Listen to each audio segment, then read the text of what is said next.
Hello friends, once again you are welcome to my YouTube channel civil site education. Guys मैं लेके आया हूं आपके लिए एक बहुत ही छोटा सा टॉपिक है, लेकिन बहुत ही इंपॉर्टेंट रोल प्ले करता है किसमें, स्टेयरकेस की शटरिंग में। ठीक है, अगर ये आपको नहीं पता होता तो आप स्टेयर की शटरिंग सही सही नहीं लगा सकते हो। ठीक है, तो इसको मैं प्रैक्टिकली आपको बिल्कुल ड्रॉ करके दिखाऊंगा ऑटोकैड में ये कितना आता है, और थियोरेटिकली मैं इसको कैलकुलेट करके भी दिखाऊंगा। ठीक है, तो आपको ध्यान से देखना है। उससे पहले हमें कुछ चीजें समझ लेनी बहुत जरूरी है, जैसे स्टेयरकेस का एंगल कितना होता है। ये इंटरव्यू में भी आपसे पूछ लिया जाता है कि स्टेयरकेस का एंगल हम कितना लेते हैं। तो मैं आपको बता दूं, जो स्टेयरकेस का एंगल लेना होता है वो 25 से 40 डिग्री। ठीक है, ये रेंज होता है, या तो आप 25 डिग्री लीजिए मिनिमम, या मैक्सिमम 40। इससे ज्यादा या कम आपको नहीं करनी होती है एज पर IS कोड। ठीक, और दूसरी चीज, जो हमारी स्टेयरकेस में जो कंक्रीट आती है, ठीक है, वो जो कंक्रीट अपनी चौकी में होती है, जैसे ये चौकी है, ठीक है, जो चौकी में कंक्रीट की थिकनेस होगी वही हमें फ्लाइट में भी लेके चलना पड़ता है। ठीक है, यानी कि ये जो फ्लाइट है इसमें जो कंक्रीट की थिकनेस होगी वो भी उतना ही लेके चलना पड़ता है। और ये अपनी चौकी होती है, चाहे ये नीचे की चौकी हो जहां से हम चढ़ना स्टार्ट करते हैं, या जहां पे हम जाके एंड करते हैं, ये दोनों चौकी में भी कंक्रीट हमें सेम थिकनेस की लेके चलनी पड़ती है। अब इसी सेम थिकनेस को मेंटेन करने के लिए, जैसे यहाँ पे देखिए, यहाँ पे मैं मेजर करके आपको दिखा देता हूँ। ठीक है, यहाँ पे चलिए मैं ये मेजर कर लेता हूँ। ठीक है, ये 90 यहाँ पे होना चाहिए। ये देखिए, यहाँ पे मैंने कंक्रीट का जो थिकनेस लिया है ये 200 लिया। ठीक है, यानी कि यहाँ से यहाँ 200 है। अगर हम इधर मेजर करेंगे तो हमें वो भी 200 ही मिलना चाहिए। ठीक है, जैसे यहाँ से मैं इस पे परपेंडिकुलर डालता हूँ। ठीक है, ये देखिए, ठीक है, ये भी 200 ही है। ठीक, और आगे भी ऐसे इस वाले ऊपर वाली चौकी में भी 200 रहेगा। इस 200 को मेंटेन करने के लिए ये कंडीशन क्रिएट होती है। ठीक है, ये एक्सटेंड करना पड़ता है हमें, जो ये वाला चौकी, जैसे ऊपर की चौकी है, ठीक है, इसकी जो भी लेंथ है यहां से यहां तक की, मान लीजिए जैसे ये है, यहां से ये मैं मेजर कर ले रहा हूं, ये है, ठीक है, 1466.35। ये मैंने ऐसे रैंडम ले रखा है, कुछ भी हो सकता है, ड्राइंग में दिया होता है। तो इसके लिए हमें जो नीचे वाली ये लेंथ होगी, ठीक है, ये लेंथ देखिए, ये कितना आ रहा, 1510.69, यानी कि एक्स्ट्रा आ रहा ना, ऊपर वाले से ज्यादा आ रहा। ये ज्यादा आप नहीं लोगे तो ये जो एंगल हम लेंगे 25 का, ये वाला जो एंगल है वो आपको नहीं मिलने वाला। अगर ये मैं लाइन एक्सटेंड करूं यहां से, ठीक है, परपेंडिकुलर, इसके लिए ये वाला एंगल चेक कर लेते हैं, ये कितना आ रहा है। इस पे क्लिक करेंगे, उसके बाद इस पे क्लिक करेंगे तो ये हमें एंगल मिल जाएगा। कितना मिल रहा है, ये देखिए यहाँ पे 25। ठीक है, ये भी 25 ही है, ये भी 25 है। ठीक है, यानी कि स्टेयरकेस का हमें एंगल 25 है। अगर ये मेंटेन करना है तो इसको हमें सिंपली क्या है, इसको एक्सटेंड करना पड़ता है, इस लाइन को। इसी को हम बोलते हैं कंक्रीट मार्जिन। ठीक है, ये चीज क्लियर हो गई, आपको समझ में आ गया कंक्रीट मार्जिन क्या है। अब उसको हम कैलकुलेट करते हैं। कैलकुलेट करने से पहले देखिए, यहाँ पे मैंने प्रैक्टिकली निकाल रखा। ठीक है, ये कितना पार्ट एक्सटेंड हो रहा, ये देखिए, यहां तक की लेंथ कितनी थी, 1466। ठीक है, तो ये लाइन सीधे परपेंडिकुलर यहाँ पे आया, यानी कि 90 पे। अब यहां से जो एक्स्ट्रा एक्सटेंड हो रहा है, इस वाली लाइन को मैं अभी डिलीट कर देता हूं। ठीक है, ये जो एक्सटेंड हो रहा पार्ट, इसका लेंथ कितना आ रहा, 44.34 mm। ठीक है, ये मिलीमीटर में है।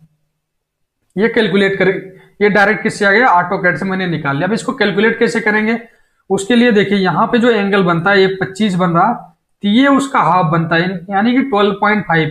ठीक है, ये 13 दिखा रहा है क्योंकि 12.5 है।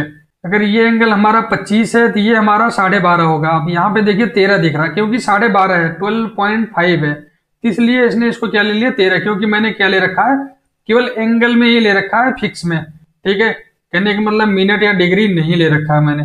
जो यूनिट मैंने सेट किया एंगल के लिए वो मैंने फिक्स नंबर ले रखा है, तो इसलिए केवल डिग्री डिग्री दिख रहा, तो इसमें मिनट या सेकंड नहीं है। ठीक है, ये बात क्लियर। इसको समझने के लिए एक दूसरी ड्राइंग में हम देख लेते हैं, यहाँ पे भी। ठीक है, ये मैंने 40 लिया है, ठीक है, क्योंकि ये फिक्स नंबर 40 आ रहा है, इसका हाफ 20 आएगा, तो यहाँ पे 20 दिख जाएगा। अगर यही 18.5 होता तो वो 19 ले लेता, मतलब समझ में आ गया, इसका हाफ ही होगा। ये बात समझ में आई। इस एंगल का, ये जो एंगल हमारा स्टेयरकेस का बनेगा, उसका हाफ हो जाता है ये वाला एंगल। अब ये एंगल हमें पता है, ठीक है, कितना आएगा, 12.5। अब यहाँ हम कैलकुलेट करके देखते हैं। यहाँ पे मैंने कैलकुलेशन सारी कर रखी है, देखिए, 12.5 डिग्री इज इक्वल टू 0.221। ठीक है, 10 ये हो गया। अब यहाँ पे हम फार्मूला लगाएंगे। अब यहाँ पे सिंपल सा ट्रिग्नोमेट्री यूज कीजिए। tan theta is equal to perpendicular upon base. अगर हिंदी मीडियम से हैं तो tan theta is equal to लंब अपान आधार, ठीक है, लाल बटा कक्कर से आप निकाल सकते हो। तो इसको जब हम अप्लाई करेंगे तो हम यहां से कैलकुलेट करेंगे, हमें y की वैल्यू निकल जाएगी। y हमने क्या लिया है, ये वाला मैंने y मान लिया है, ठीक है, इस वाले लेंथ को, क्योंकि यहाँ पे कैलकुलेट करके हमने मेजर कर लिया। अभी मैं इसको क्या करता हूँ, डिलीट करता हूँ, ठीक है, इसको मैं y मान लेता हूं यहां से यहां तक का, ठीक है, ठीक है, ये है हमारा y की वैल्यू जो निकल के आती है यहां से, ये देखिए 44.4 आ रहा, वहां कितना आ रहा था 40.34, क्योंकि ये बिल्कुल कई डिजिट तक जाता है तो मैंने इसको शॉर्ट करके ले लिया है, ठीक है, 0.221 कर दिया, क्योंकि मैंने इसको बिल्कुल शॉर्ट कर दिया, ठीक है, वो कई डिजिट में आता है, पॉइंट के बाद उसको कैलकुलेट करोगे तो आपको वही मिलेगा।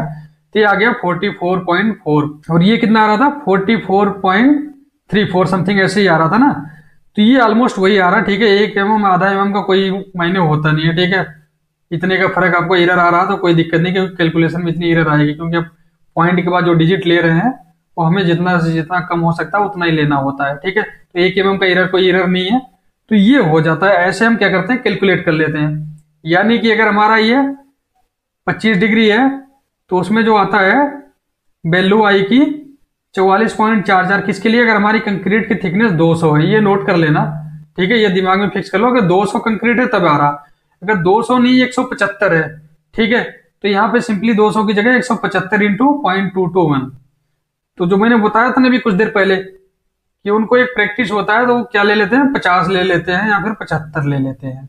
तो वो क्यों लेते हैं, 44.44 ऑलमोस्ट 50 mm आ रहा ना, अब 50 mm लेने का फायदा हो जाता है, ठीक है, आप 50 ले लीजिएगा कोई दिक्कत नहीं है, लेकिन आपको निकालना आना चाहिए, ये मैं सिर्फ बताना चाह रहा हूँ, ठीक है, क्योंकि जो एक्सपीरियंस होल्डर होते हैं वो या तो सीखे होते हैं किसी से निकालना, या तो सुन के उनकी प्रैक्टिस होती है कि 50 mm ले लो अगर इतने का एंगल है, तो अगर आप यहाँ पे 50 लीजिएगा तो ये थोड़ा सा ये वाला और एक्सटेंड होगा, ठीक है, यानी कि ये वाली लाइन थोड़ी सी और नीचे आएगी, और ये 200 ही लेना है, तो यहाँ पे जब हम ब्रिक वर्क करने जाएंगे तो हमें मार्जिन और मिल जाता है ब्रिक वर्क में, ठीक है, तो थोड़ा सा आसान हो जाता है काम, इसलिए थोड़ा सा एक्स्ट्रा लेके चलने में भला ही है, कम हमें नहीं लेना है।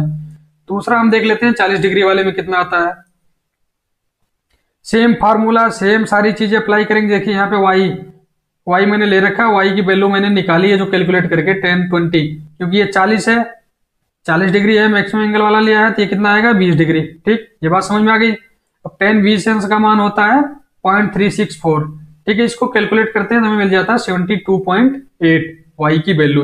अब देखिए यहाँ पे 72 आ गया, यानी 73 आ गया, तो 75 इसके लिए लेना चाहिए 40 डिग्री के लिए, लेकिन वो 25 के लिए भी ले लेंगे तो बहुत ज्यादा यहाँ मार्जिन हो जाता है, हालांकि उससे कोई दिक्कत नहीं होने वाली, क्योंकि आप ज्यादा लोगे तो कोई दिक्कत नहीं, बस इसमें क्या है जब ब्रिक वर्क करोगे तो वहां पे मसाला ज्यादा लगेगा, बस ये है, और कोई दिक्कत नहीं, वो आसान हो जाता है, और इसलिए क्या 75 ले लेते हैं प्रैक्टिकली। इसलिए जब हम साइट पर वर्क करते हैं तो जनरली जो हम कंक्रीट का मार्जिन लेते हैं वो 75 mm यानी 50 से 75 mm के बीच में ले लेते हैं, ठीक, ये बात समझ में आ गई।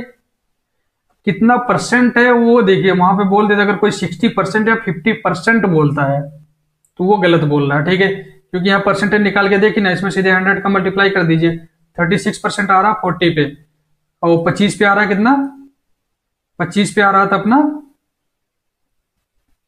22%, ठीक है, तो 60% या 70% नहीं होता कंक्रीट का मार्जिन, वो बहुत ज्यादा हो जाता है, ओवर हो जाता है, एक्स्ट्रा हो गया, उतना हमें नहीं लेना है। तो ये बात समझ में आ गई। अब देखिए एक ड्राइंग मैंने और बना रखी है, इसमें ब्रिक वर्क भी मैंने दिखा रखा है, ठीक है, इसको इसलिए लिया है कि जो हमारा साइट पे यूज होता है 90% इस वाले एंगल को यूज किया जाता है साइट पे, ठीक है, जिसमें 150 का राइजर होता है, 300 का ट्रेड होता है, ठीक है, अगर 150 का राइजर है और 300 का ट्रेड है तो ये एंगल निकल जाएगा आपका, इसको निकाल के देखते हैं कितना आ रहा। ये वाला एंगल देखिए यहाँ 27 दिखा रहा, लेकिन ये 27 नहीं है, ठीक है, अभी 27 क्यों ले रहा है, ये एग्जैक्ट एंगल आता है कितना 26.56, ठीक है, ये 26.56 यानी कि 26.5 से भी ज्यादा है, तो ये 27 ले ले रहा, जैसा मैंने बताया पहले वाले केस में था, ठीक है। अब यहाँ देखिए जो प्रैक्टिकल वैल्यू निकल के आई है ऑटोकैड में ड्रॉ करने के बाद, ठीक है, ये आप नापोगे यहाँ पे मेजर करोगे तो आपको 200 ही मिलने वाला है, मैं चेक करके दिखा देता हूँ आपको, यहाँ से इसमें मैं अगर परपेंडिकुलर डालूंगा तो 200 मिलने वाला है, देखिए यहाँ पे, इसको हम मेजर कर लेते हैं, देखते हैं कितना मिल रहा है हमें। ये 200 मिला, ठीक है। और ये हमारा ऑलरेडी 200 है ही, इसको भी हम चेक करके दिखा देते हैं अभी आपको। देखिए, ठीक है, ये 200 फिक्स करने के चक्कर में ये क्या होता है, एक्सटेंड करना पड़ता है। अब यहाँ पे देखिए प्रैक्टिकल वैल्यू कितनी आ रही है, 47.2 है, ठीक है। अब हम थियोरेटिकली कैलकुलेट करके देखते हैं। थियोरेटिकल एंगल ये कितना हो जाएगा, क्योंकि ये 26.56 है तो ये हो जाएगा 13.28। अब देखिए ये 13.5 से कम है, ठीक है, इसलिए 13 ले रहा। अब वो 25 वाले में भी 13 लिया था, 27 वाले में भी 13 लिया।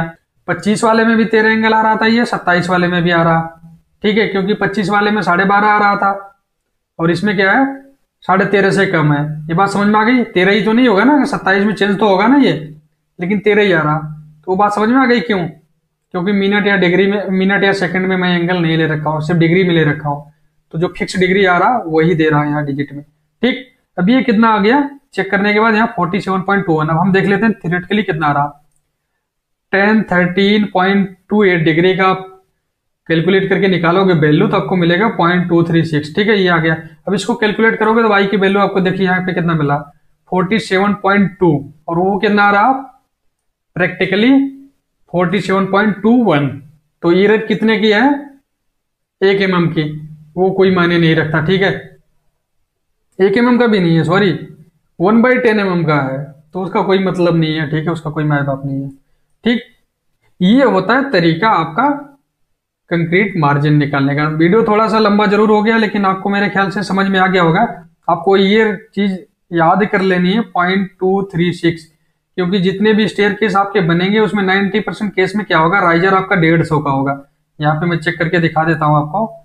ये जो राइजर है ये 150 का होगा, ठीक है, देखिए 150 आ गया। और जो ये ट्रेड होगा, ठीक है, ये होता है 300 का, देखिए यहाँ, ठीक है। 150 बाई 300 के केस में आपको सीधे ये चीज रखनी, याद रखनी है 0.236।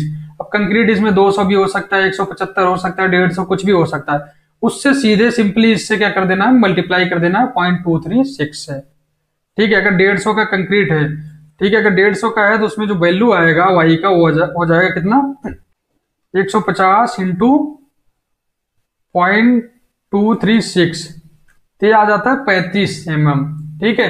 150 अगर कंक्रीट की थिकनेस है तो वहां पे आपको 35 mm लेना है, तो आप 50 ले लीजिए, कोई दिक्कत नहीं है, लेकिन इससे ज्यादा भी मत लीजिए क्योंकि ओवर हो जाएगा, फिर वो भी दिक्कत क्रिएट करेगा, ठीक है। लेकिन कम तो आपको बिल्कुल भी नहीं लेना है। कम लेते ही प्रॉब्लम क्या आएगी, ये वाली जो लाइन आपको दिख रही है ना, ये वाली, ये लाइन ऊपर वाली, ये और ऊपर आ जाएगी, तो ये ब्रिक वर्क के लिए आपको स्पेस नहीं मिलेगा, फिर उसको चिपिंग करना ही पड़ेगा, ठीक है गाइज। तो गाइज इस वीडियो को मैं यहीं पे फिनिश कर रहा हूं। तो आई होप आपको कंक्रीट मार्जिन का प्रॉपर नॉलेज हो गया होगा कि कंक्रीट मार्जिन कितना होता है, कितना लेते हैं, क्यों लेते हैं और कैसे निकालते हैं इसको। तो गाइज इस वीडियो को जितना ज्यादा से ज्यादा हो सके अपने दोस्तों के साथ भी शेयर कीजिए, ताकि उनको भी इसका नॉलेज हो सके, उनको भी कंक्रीट मार्जिन निकालना आ जाए। Thank you for watching.